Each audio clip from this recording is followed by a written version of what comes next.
America की नजर भले ही ईरान पर हो, लेकिन इजराइल ईरान के साथ साथ लेबनान से भी लोहा ले रहा है। लेबनान में इजराइल पुल तोड़ रहा है। कल उसकी तरफ से ऐसा ही एक हमला किया गया। सवाल यह है कि ऐसा वो क्यों कर रहा है।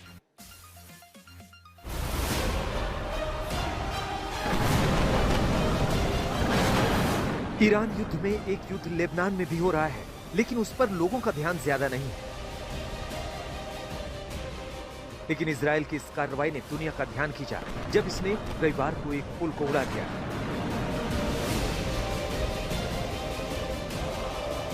लोगों ने सोचा कि आखिर इजराइल लेबनान में पुल क्यों उड़ा रहा है। जो पुल शहरों को जोड़ता है, जो पुल लोगों की जरूरत है, उसे इजराइल क्यों तबाह कर रहा है।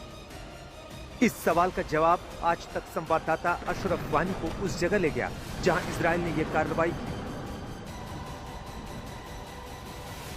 2024 में भी देखा था हमने कि कई बार सड़कों पर जो है बड़े बड़े बम इजराइल की तरफ से आवाजाही को रोकने के लिए जो है बरसाए गए थे। लेकिन अब की बार इस ब्रिज को इसलिए निशाना बनाया गया है ताकि इसको मरम्मत करने की कोई गुंजाइश न रहे। क्योंकि अगर आप इस ब्रिज को, क्योंकि काफी गहरी खाई नीचे दरिया बह रहा है इस पुल के नीचे, और अगर आप इसकी मरम्मत भी कोई करना चाहेगा तो इसमें सालों लग जाएंगे, महीने या दिन नहीं। तो यही कारण है कि एक लॉन्ग टर्म प्लान के तहत इस नदी पर बने इस प्रमुख हाईवे पर इस पुल को पूरी तरह से जो है आवाजाही के लिए इजरायली सेना ने एक तरह से हम कहेंगे खत्म ही कर दिया है।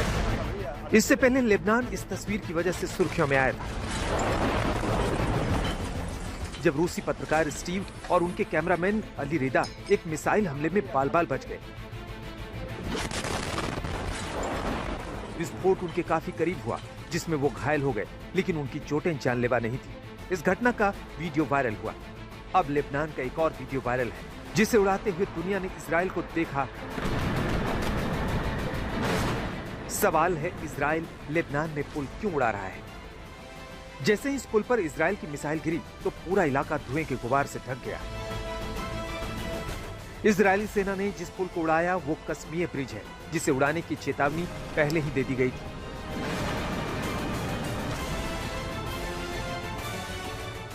बॉम्ब से कि आप इस पे कितने बरसाए गए हैं, एक पता नहीं कितने टन का बॉम्ब इस तरफ, फिर पूरा जहां जहां से पुल बह रहा है वहां पर एक के बाद एक कई सारे बड़े विनाशक बम जो हैं वो इजरायली सेना, वायुसेना की तरफ से इस प्रमुख पुल को जो है उस पर दागे गए।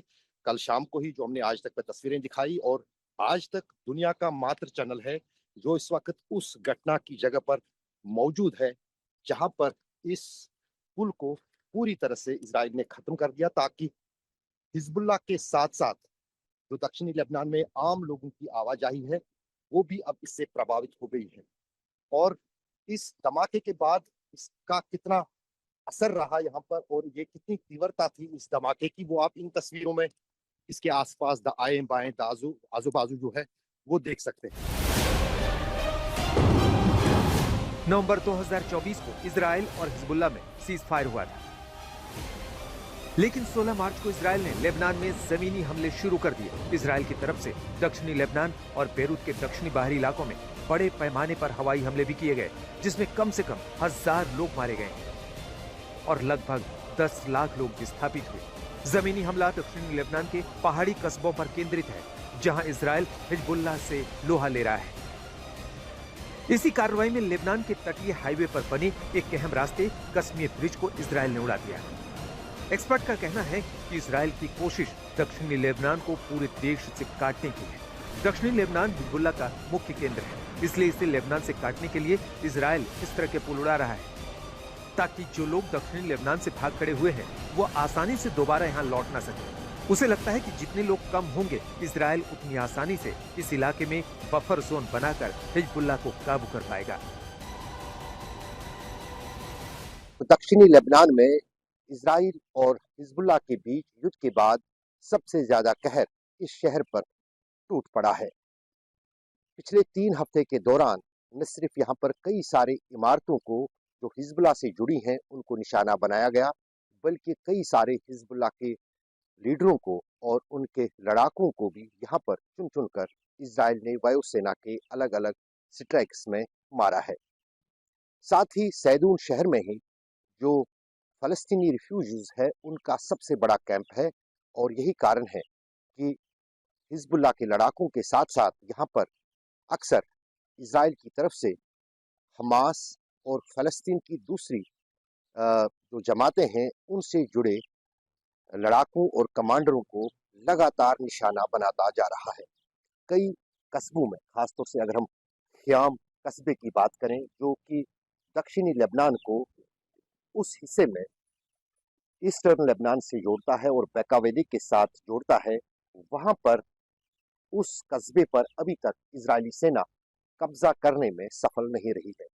यही कारण है कि अब सभी रास्ते जितने भी दक्षिणी लेबनान में जाते हैं उनको अल कसामिया ब्रिज पर जबरदस्त एरियल स्ट्राइक्स के बाद दक्षिणी लेबनान को पूरी तरह से लेबनान से बहुत हद तक काट दिया गया है।